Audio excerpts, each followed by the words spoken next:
চলন্ত বাস হঠাৎ করে দাঁড়ালে আমরা সামনের দিকে ঝুঁকে পড়ি।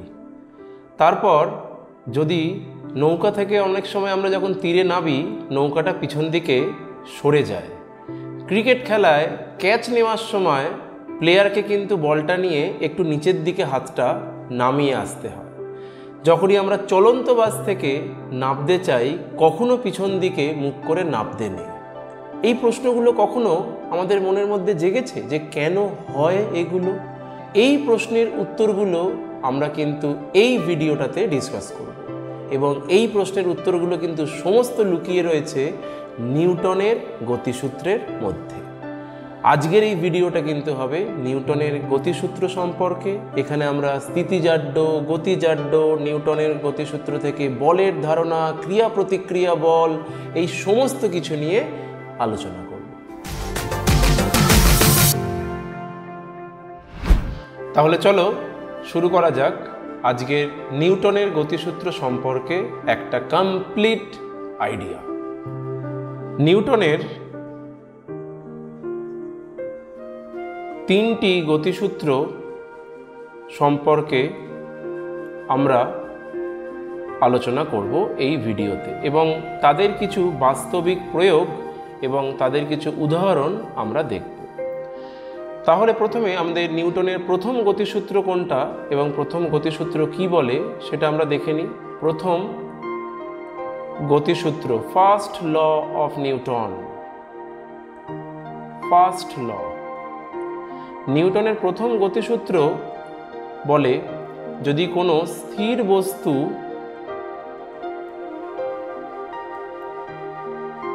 বা গতিশীল বস্তুর উপর বাইরে থেকে বল প্রযুক্ত না করা হয়,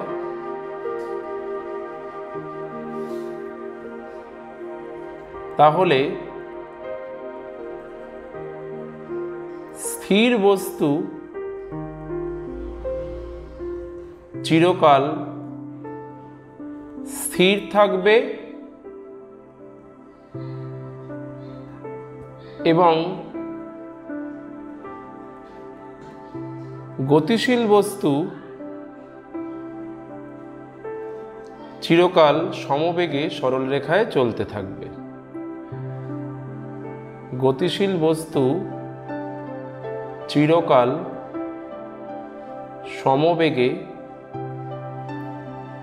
সরল রেখায় চলতে থাকবে। মানে কোনো একটা বস্তুর ওপর যতক্ষণ না আমরা বল প্রয়োগ করছি, সেই বস্তুটা যেই রকম অবস্থানেতে বর্তমান আছে সেই রকম অবস্থানের মধ্যেই সেটা থাকবে। যদি সেটা স্থির অবস্থানে থাকে তাহলে সেটা স্থির অবস্থানে থাকবে, এবং সেটা যদি গতিশীল অবস্থায় থাকে তাহলে সেটা সমবেগে চলতে থাকবে। এই প্রথম গতিসূত্র থেকে আমরা নিউটনের বস্তুর জাড্যতার আমরা ধারণা পেয়ে থাকি।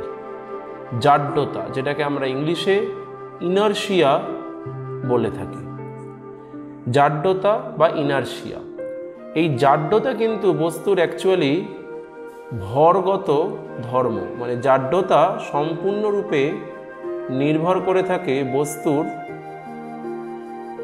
ভরের উপর।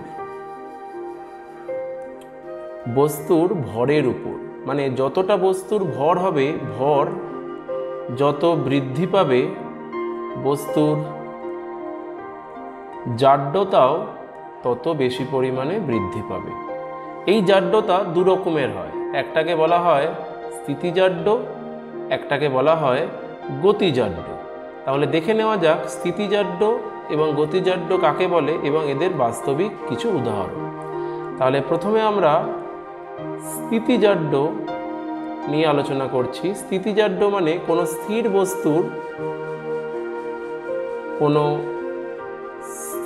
বস্তুর স্থির থাকার প্রবণতা। স্থির থাকার প্রবণতা। আর গতিজাড্য মানে কোনো গতিশীল বস্তুর, গতিজাড্য এক্স্যাক্টলি স্থিতিজাড্যর উল্টোটা হবে, কোনো গতিশীল বস্তুর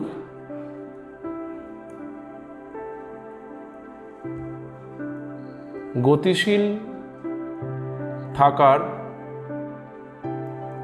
প্রবণতা, একে বলা হয় গতিজাড্য। এই স্থিতিজাড্য এবং গতিজাড্য দুটোই কিন্তু সম্পূর্ণরূপে নির্ভর করে থাকে বস্তুর ভরের উপরে। যেই বস্তুর ভর বেশি সেই বস্তুর স্থিতিজাড্য বেশি, যেই বস্তুর ভর বেশি তার গতিজাড্য বেশি।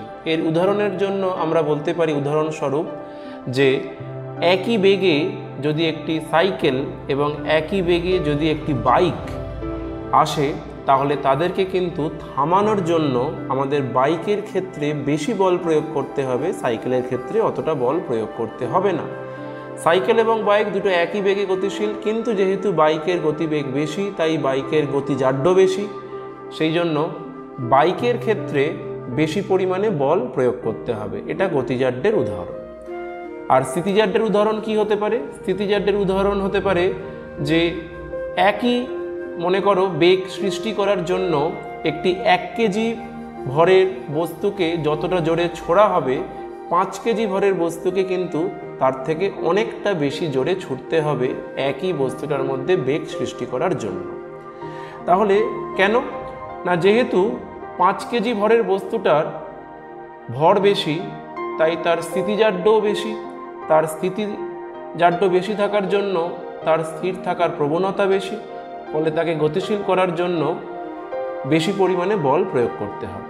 তাহলে স্থিতিজাড্যের আমরা উদাহরণের মধ্যে দেখলাম, স্থিতিজাড্যের উদাহরণের মধ্যে দেখলাম যে 1 কেজি ভর অপেক্ষা 5 কেজি ভরের বস্তুকে স্থির থেকে গতিশীল করতে বেশি বল প্রয়োগ করা হয়। একইভাবে যদি গতিজাড্যের আমরা উদাহরণ দিই, গতিজাড্যের উদাহরণের মধ্যে পড়বে অপেক্ষাকৃত ভারী গতিশীল বস্তুকে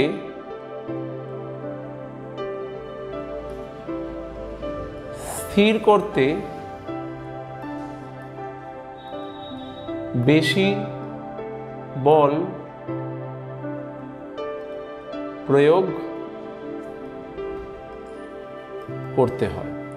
এবার যে প্রশ্নগুলো, যে চলন্ত বাস হঠাৎ করে দাঁড়ালে যাত্রীরা সামনের দিকে ঝুঁকে পড়ে কেন?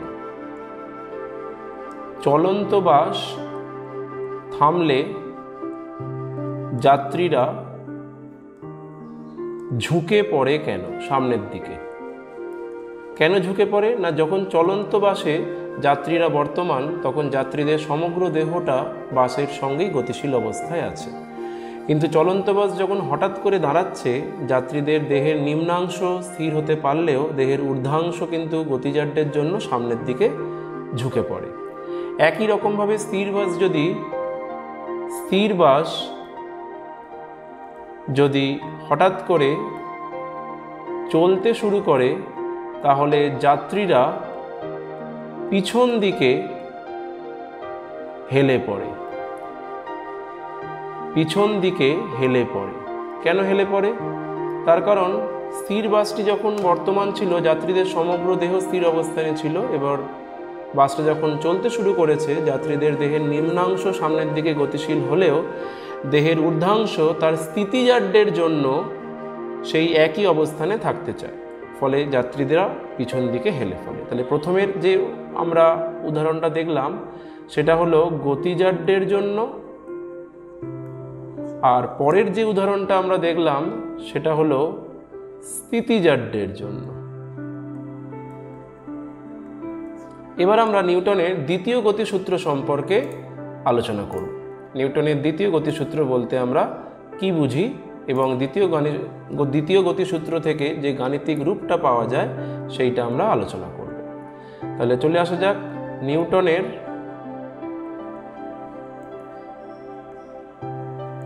দ্বিতীয় গতিসূত্র, সেকেন্ড ল অফ নিউটন। নিউটনের দ্বিতীয় গতিসূত্র থেকে আমরা বলের পরিমাপ পেতে পারি। যেমন একটু আগে আমরা দেখলাম নিউটনের প্রথম গতিসূত্র থেকে জাড্ডের ধারণা, ঠিক একই রকমভাবে নিউটনের প্রথম গতিসূত্র থেকে বলের পরিমাপ আমরা পেয়ে থাকি। যেই গতিসূত্রের গাণিতিক রূপটা হয় F = ma। এখানে F মানে প্রযুক্ত বল, m মানে বস্তুর ভর, a মানে বস্তুতে সৃষ্ট ত্বরণ। তাহলে এই ফর্মুলাটাকে যদি আমরা সংজ্ঞায়িত করতে চাই তাহলে কি দাঁড়াবে না, কোনো বস্তুতে প্রযুক্ত বল বস্তুতে সৃষ্ট ভরবেগ পরিবর্তনের সমানুপাতিক। কোনো বস্তুতে প্রযুক্ত বল ওই বস্তুতে সৃষ্ট ভরবেগ পরিবর্তনের সমানুপাতিক। মানে যত বেশি পরিমাণে বল প্রযুক্ত করা হবে, যত বেশি পরিমাণে বল প্রযুক্ত করা হবে সেই বস্তুটির ভরবেগের পরিবর্তনও তত বেশি হবে। এটা আমরা সবাই জানি, যদি কোনো বস্তুতে বেশি পরিমাণে বল প্রযুক্ত করা হয় সেই বস্তুতে ত্বরণের মানও বেশি পরিমাণে সৃষ্টি হবে। সেজন্য বস্তুতে প্রযুক্ত বল ভরবেগের পরিবর্তনের সমানুপাতিক হয়। এই নিউটনের দ্বিতীয় গতিসূত্র থেকে আমরা বলের পরিমাণের যে একক সেই এককের সংজ্ঞা দিতে পারি। যেমন বলের এসআই একক আমরা সবাই জানি নিউটন, আর সিজিএস একক ডাইন। তাহলে পরীক্ষায় অনেক সময় আমাদের প্রশ্ন আসতে পারে 1 নিউটন বল বলতে কি বোঝো? 1 নিউটন বল বলতে কি বোঝো? তাহলে 1 নিউটন মানে নিশ্চয়ই, যদি আমরা নিউটনের দ্বিতীয় গতিসূত্রের গাণিতিক রূপ হিসাবে দেখি, 1 নিউটন = ভর হতে হবে কি 1 কেজি, আর ত্বরণ হতে হবে কত 1 মিটার/সেকেন্ড স্কোয়ার। তার মানে 1 কেজি ভরের বস্তুতে 1 মিটার/সেকেন্ড স্কোয়ার ত্বরণ সৃষ্টি করতে গেলে যে পরিমাণ বলের প্রয়োজন হবে, 1 কেজি ভরের বস্তুতে 1 মিটার/সেকেন্ড স্কোয়ার ত্বরণ সৃষ্টি করতে যে পরিমাণ বলের প্রয়োজন তাকে আমরা কি বলবো? 1 নিউটন। সিমিলারলি যদি আমরা 1 ডাইনের সংজ্ঞা দিই তাহলে এটা সিজিএস এককে শুধুমাত্র কনভার্ট হয়ে যাবে। তাহলে 1 ডাইন = হবে 1 গ্রাম ইন্টু 1 সেন্টিমিটার/সেকেন্ড স্কোয়ার। মানে 1 গ্রাম ভরের বস্তুর উপর যদি যে পরিমাণ বল প্রয়োগ করাতে 1 সেন্টিমিটার/সেকেন্ড স্কোয়ার ত্বরণ সৃষ্টি হবে তাকে বলা হবে 1 ডাইন। তাহলে আমরা 1 নিউটন এবং 1 ডাইন কাকে বলে সেটা আমরা জানতে পারলাম, যে বলের পরিমাপের একক হলো নিউটন এবং বলের পরিমাপের সিজিএস একক হলো ডাইন, তাদের সংজ্ঞা। নিউটনের দ্বিতীয় গতিসূত্র থেকে আমরা এটাই জানতে পারি। নেক্সট, নিউটনের তৃতীয় গতিসূত্র, third law of motion of Newton. নিউটনের তৃতীয় গতিসূত্র, থার্ড ল। নিউটনের তৃতীয় গতিসূত্র কি বলে? প্রত্যেক ক্রিয়ার সমান এবং বিপরীত প্রতিক্রিয়া বর্তমান। Each action has equally and opposite reaction. Each and every action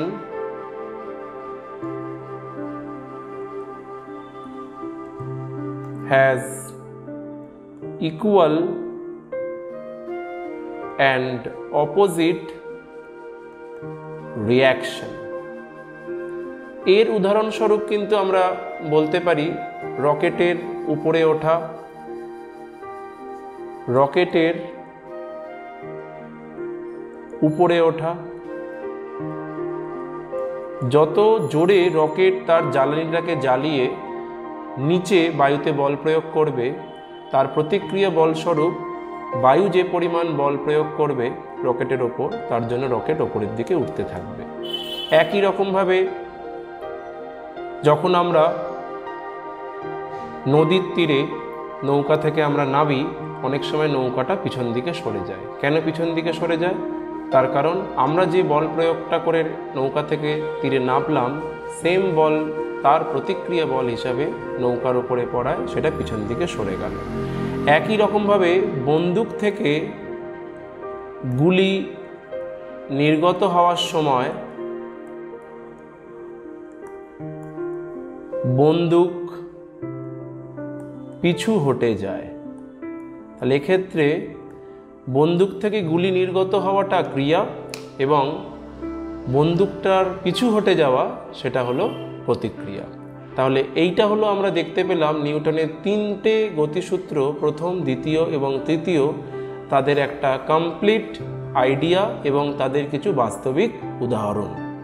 তাহলে ছাত্রছাত্রীরা, তোমরা কিন্তু এই ভিডিওতে আমি কিন্তু ভিডিও শুরুতে যে প্রশ্নগুলো বলেছিলাম যে কেন চলন্ত বাস থেকে আমরা পিছন দিকে মুখ করে নামতে নেই, চলন্ত বাসের মধ্যে যাত্রীরা থামলে কেন সামনের দিকে ঝুঁকে পড়ে, বা স্থির বাস চলতে শুরু করলে কেন পিছন দিকে হেলে যায়, বন্দুক থেকে গুলি নির্গত হওয়ার সময় কেন বন্দুকটা পিছন দিকে সরে যায়, এই রকম নানা রকমের বাস্তবিক যে উদাহরণগুলো, তার পিছনে যে বৈজ্ঞানিক কারণটা আছে, সেই কারণটা কিন্তু আমরা জানতে পারলাম। আশা করি তোমাদের ভিডিওটা খুব ভালো লেগেছে এবং তোমাদের মনের মধ্যে যদি কোনো রকম প্রশ্ন আরও ওঠে যে কেন স্যার এই পার্টিকুলার ঘটনাগুলো ঘটলো, তাহলে সেই প্রশ্নগুলো নিশ্চয়ই কমেন্ট বক্সে লিখবে। আমি তোমাদের প্রত্যেকের প্রশ্নের উত্তর দেব। ভালো করে পড়াশোনা করো, নিজের খেয়াল রেখো, খুব ভালো রেজাল্ট করো। আবার দেখা হবে।